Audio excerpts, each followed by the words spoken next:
morning. Wilkinson here. This morning I'm with my friend Barry Schoenfeld. He's an interesting guy and he has lots of stories, and we're going to hear from him. Say hi, Barry. Hey there. No, I said say hi, not hey. Hi. Okay. Hi there. Tell us a little about yourself. Where were you born? And I mean, don't start with I was born as a baby, but tell me some stuff. I'm a New Yorker by birth. Okay. Nice Jewish boy from the suburbs. Got to California, 1984 for work. I've worked in advertising marketing my whole career. Moved to Palm Springs in 2014 and married the man I've been with for 15 years. Very there cool. You have it. That's it? Okay, thank you for coming. So what's some highlights? Let's hit something. Pick a topic and let's go for it. I think my favorite topic is the fact that now I'm mostly a community organizer. And what does that mean? Well, it means that I gather people into groups to connect and engage in different ways, if that makes any sense, because I think a lot of people talk community and not very many people walk the walk. It's a cool word. Lots of people love the word community. So these are your Tupperware parties, right? Sort of. Yes, on steroids. Just kidding. Literally and figuratively on steroids. So what are some of the things that you do? Well, in 2012, I founded a nonprofit called the California Community of Men. Most guys know it as CalComMen. And I don't know how there are 10,000 members worldwide now. Now, a lot of them are in Palm Springs and Southern California, where we do live events, but we're virtual too because of COVID mostly. So when you gather people together and you sort of take away the drugs, the alcohol, the smoke, and the electronics, I think... no electronics? Well, when we retreat. Okay. When we have coffee, you can't sort of put away the smartphones. But we do suggest you turn them off because without any of those substances, so to speak, you can be present, is my philosophy. So the community that I'm trying to build and still building is ridiculously inclusive as a goal, but also tries to strip away all the crap that gets between us and another person to connect. What are some of the events that you do? Well, for example, the lowest bar threshold is just having coffee together. And some people don't even buy coffee, but they get together every week and things happen from there, connections. I always make the joke that when you have a great, big, noisy, loud pool party and there's two guys in the kitchen just talking, that's community. Right. And something may blossom out of that, a friendship, more than a friendship, or just a connection. I mean, a lot of men, once they reach 30, 40-ish, have trouble just making friends. It's very common. And as you get older, 50, 60, 70, they start isolating at home and not even trying. Not everyone. Right. It's just a stereotype, but stereotypes start from truths. So this community encourages and gives opportunities for young to old. We have 18 to 91-year-old. Wow. And they mix, believe it or not. They actually mix, and they don't think about someone's preying on somebody or somebody's a cute little twink or someone's an old fart. There is almost none of that, which is remarkable to me, even though I've seen it now hundreds, if not thousands of times. So what else do you do besides coffee? Okay, we have annual retreats that we call camp because we think some people didn't get to go to camp, and some people, when they went to camp, didn't have a very good experience. At our camps, they will, because it's this marvelous soup of personal growth workshops, sensual stuff, silly stuff like our S'mores challenge, or S'mores Olympics sometimes. Pool wait, you got to explain that. What is that? Which two men can make and eat a full s'more faster than two other men in the trial heats down to the finals. So the final champions have downed 6 s'mores. Ugh. And they're sick, yes. But the best part, and this is how people connect without alcohol, is we have a rule that if there's any marshmallow on your face, let alone your facial hair, your partner has to get rid of it without using his hands. So I always joke, the men who go, ew, they lose. The men who go, let me at him, they win. Wow. So you could actually hose your partner off then, right? It hasn't happened yet, but it's within the rules. But we also do incredible workshops. We had a 6-week workshop on authenticity. Now, when you're in a noisy bar, and I'm not knocking bars because they're fine, but when you're in a noisy bar, it's not very authentic, is it? So we practice stuff that some guys want to be better at. That's all. We do meditation for people who say, I cannot sit still, specifically. So we try to give we do museum tours. Some people just want to see art in a friendly group of men, not by themselves. So different people do different things. Some people come every week for coffee. Some people want the workshops more than the other things. Everyone shows up for the pool parties, though. So you mentioned that guys from all over the world join this group. Why would they do that when it's a California group? I didn't understand why they did it before COVID because we were not doing anything virtual, even though a guy from England or a guy from Spain would come over for a weekend. It happened.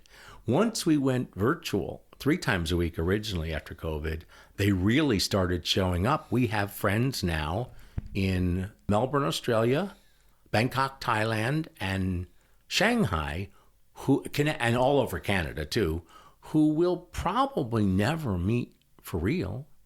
And when I made the mistake a couple weeks ago of saying that they were acquaintances, Oops.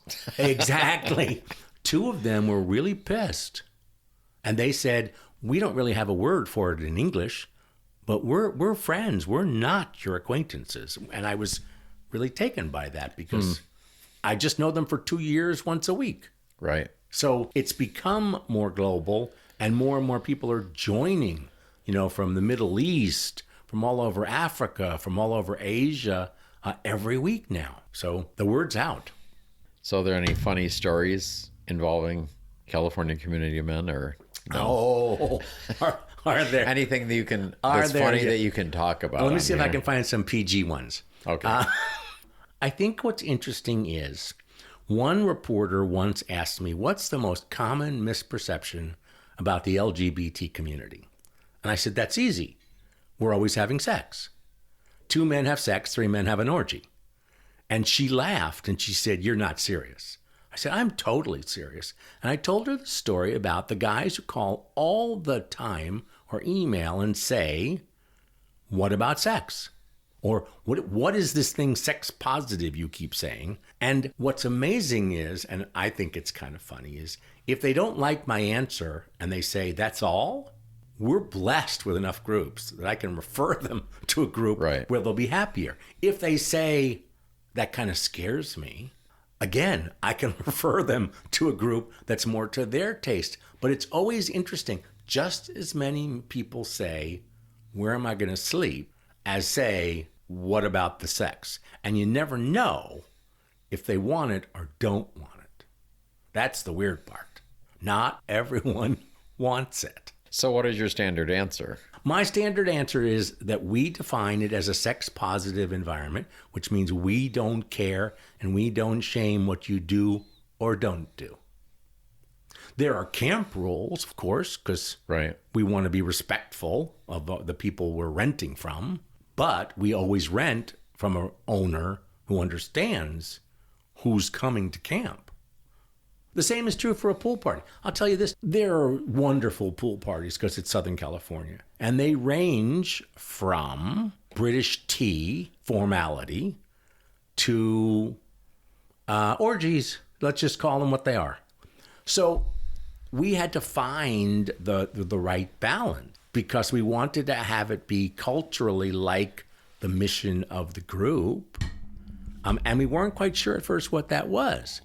I think I can tell this story. At an early pool party, there were 6 or 7 men in a circle facing inward on the pool deck.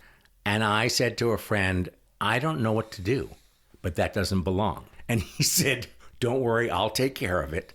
And he walked right up to them and said, guys, we can either chill out or I can turn on the hose. Your choice.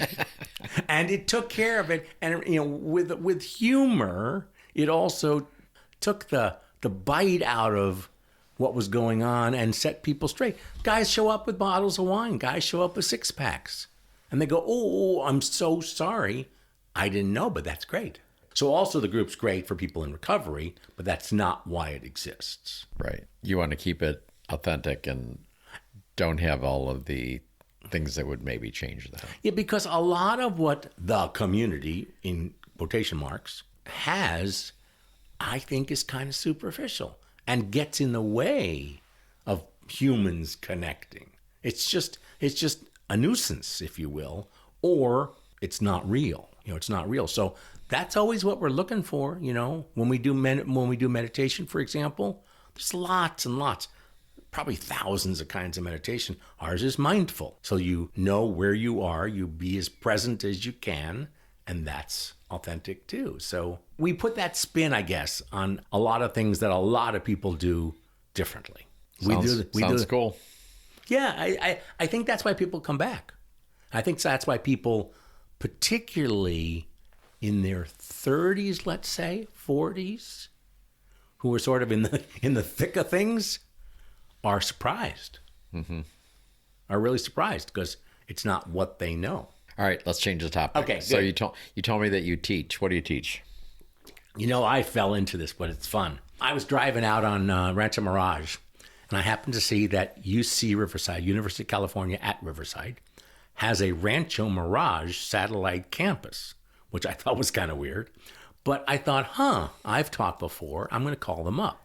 Well, it turns out there's a national network of senior lifelong learning. One amazing philanthropist has funded it to the tune of $125 million.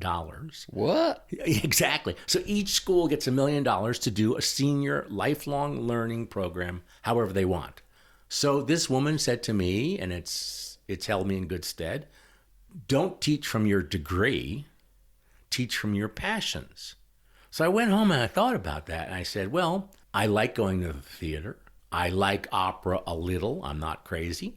I like archeology. I've traveled all over the world, mostly for sites like that. Let me see if I can do that. So I started with the UC Riverside, then Cal State San Bernardino, then Tufts, then Duke, then Johns Hopkins, and most recently Arizona State University. So I'm teaching online for 7 different universities in 7 different programs where they either say, we'd love you to teach the kingdom of Kush, whatever that is, Barry, or they say, what is that you want to teach, Barry? Because you're going to have to explain it to us first. So I teach from my passions, which are mostly out of curiosity, not experience. I'm sure nobody knows what that is, so give a little insight here. Kush is the ancient civilization that is now Sudan. Okay. In northern Africa. Okay. So when I read an article, when I watch a National Geographic special, I go, that could be a course. And it ends up being one because with 7 universities, there's always someone who says, we like that idea, go right ahead and do it. So twice, sometimes 3 times a week now, I'm teaching online, and it's wonderful. It's really wonderful. And I think the biggest reason is twofold. I am teaching from my passion, so I enjoy it. I have there's no standards, so I can be myself and make jokes about almost anything. And on top of that, these people are not being forced to go to school. They want to be there. They want to be there, yeah. And they're paying. They're paying to be in class, and they want to be there either because they're curious or it's a subject they really like. So it's a good mix. It's a great mix. And I teach more and more different classes every semester. Plus, it pays the utility bill. Well, that's good. That's about it. You mentioned something about mid-century stuff. What was that all about? Well, when I moved to Palm Springs, I bought a mid-century modern house, a beautiful Alexander house in the neighborhood, for those of you who know, across the street from the Wexler Glass and Steel houses. So I sort of got into it by immersion, and then I started going on Preservation Society tours, and then I started leading them myself.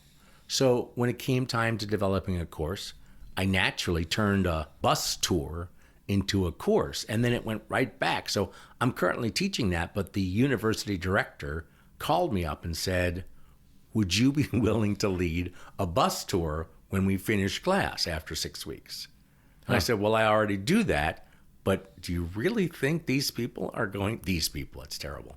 These people are going to want to go on a bus tour? And she said, yes, I do. Now, did you have to drive on that one, or? No, that hasn't happened yet. But Okay. it's so professional. I'm laughing about it because there's a shuttle bus, there's a bus driver, there's an administrator keeping everybody quiet and back on the bus. I just hold the microphone like a bus tour.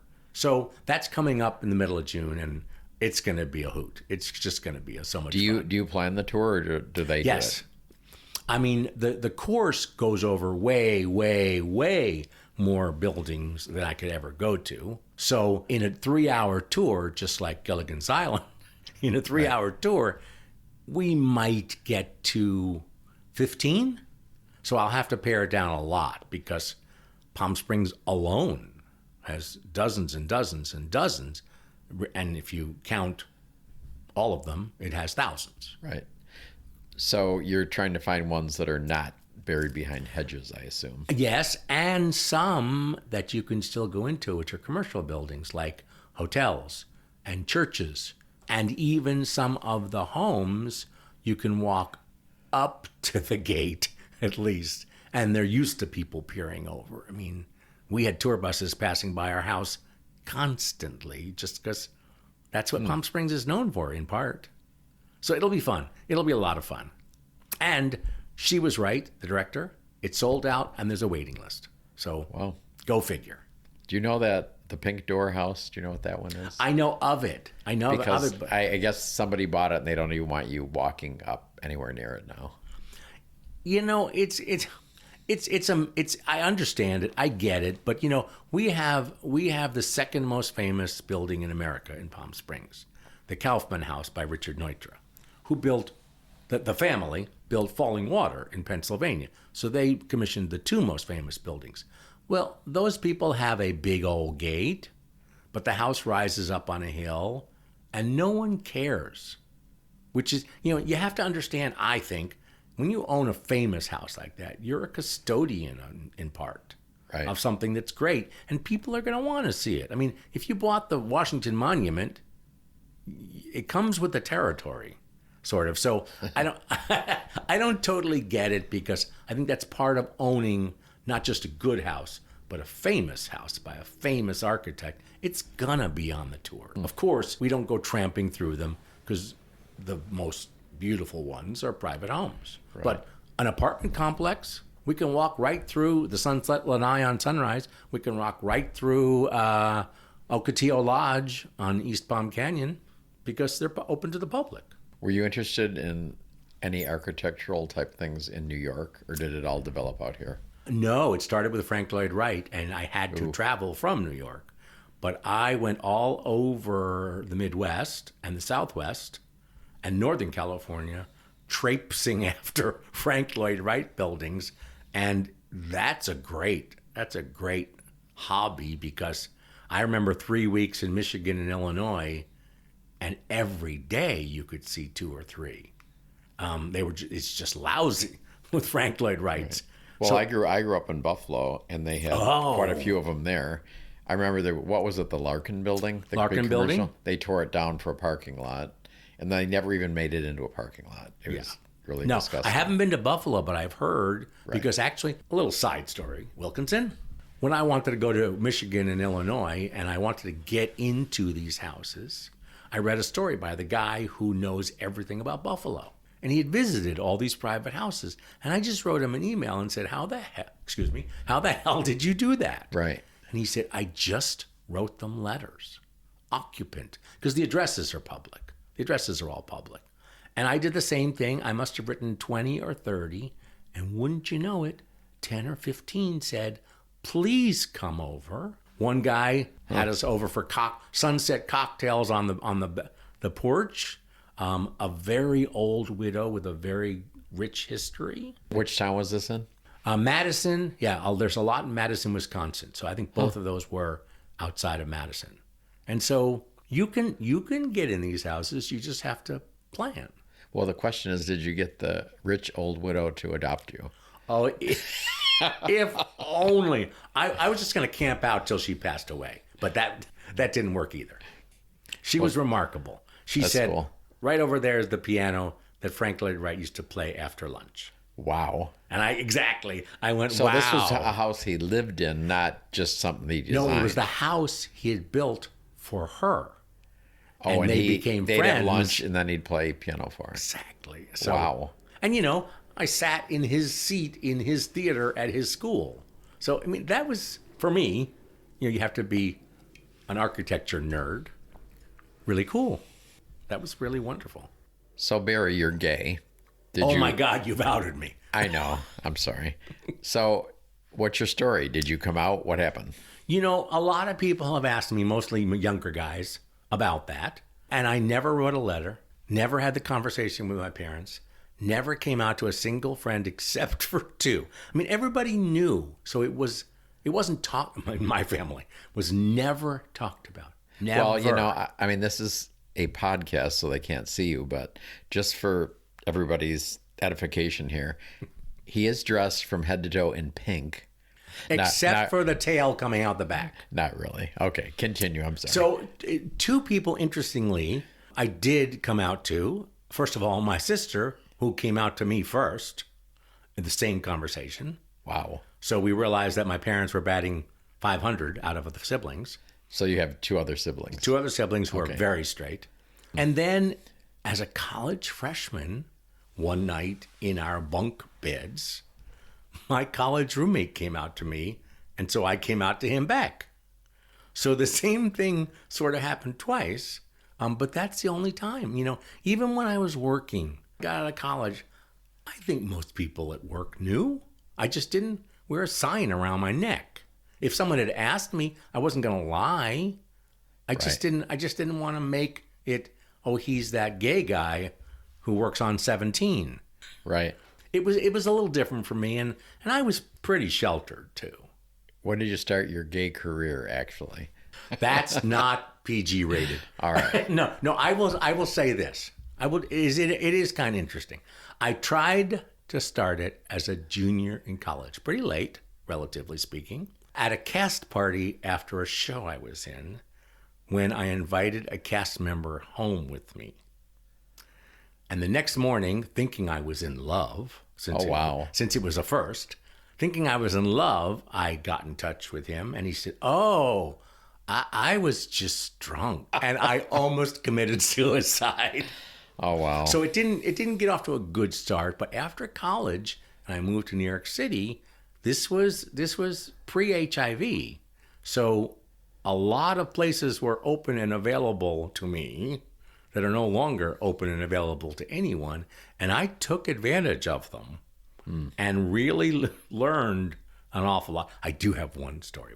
Is it? I went to one of these. Is it acceptable on here? Yes, yes, it is. I went to one of these, let's call them backroom bars that existed back then.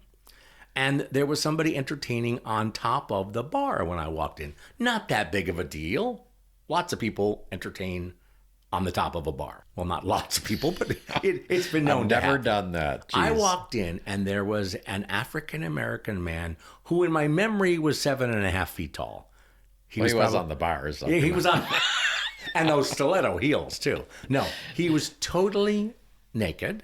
And he held in each hand a candle that was at least 1.5 feet, if not 2 feet tall. Lit candles from which... There goes the fire marshal. Exactly. Oh, this place was not fire safe. From which he was letting the wax dip. Let's just leave it at that. Wow. And I, as a 22-year-old sheltered guy from the suburbs, my mouth must have dropped to the pavement because I could not believe that I was in this presence. Wow. And that's where my life in New York started. And your husband's name is Ron? Yes. Where did you meet? Oh, can we talk about that? No, we can. We can. We met at what was then called a puppy pile, now called a cuddle party. Originally, straight people, believe it or not, all over America would meet and cuddle and hug. With clothes. With clothes on. Right. With no sex. And that idea about 15-ish years ago, maybe 20, was adapted by a gay man for the gay community. And his philosophy was to help people become more intimate without it being sex. Right. So I went to one of these weird events, having no clue what I was getting in for. And there was my husband over my shoulder. He was standing on the bar with candles. I was already, yeah, exactly. 7.5 feet tall, 2 white candles, totally naked. Oh, wow. And I said, look, there he is again. And I didn't know he was dating the host of the party. Oops. Who was a friend of mine. Very, very touchy. So for the first month, he was forbidden to see me. Then it all got worked out. 3 of us were friends, and Ron and I have been together for 15 years. Wait, what happened to the other guy? He's still teaching, but he's not with anybody now. So the 3 of you were friends, and then you 2 were together. There's kind of a story in the middle, but that's okay. All right. Any final words of wisdom for anybody that might be listening? Can I put in a plug? Yeah, but we're also going to put all your info in the... okay, fine. We'll put it in the Check out episode CalComMen. notes. It's fun. It's a lot of fun. But any other plug you want to find? I It's think good. this is sort of philosophical, I guess, Wilkinson, but I really think when people say we need to be kinder and we need to love each other more, they're on the right track. They really are, because when you see the gutter sniping on social media, on every platform, it used, I always joke, Nextdoor used to be the kinder, gentler Facebook. Nextdoor isn't anymore. When you see what people dare to say on social media, and you know they'd never say it to your face. Because they're safe. They're not there. That's Exactly. Why. It's a shame that that's become the conversation. People are forgetting how to have coffee and have a face-to-face conversation where you'd never say the things that you read. So I think we could all do better by thinking about being kinder. That's all. All right.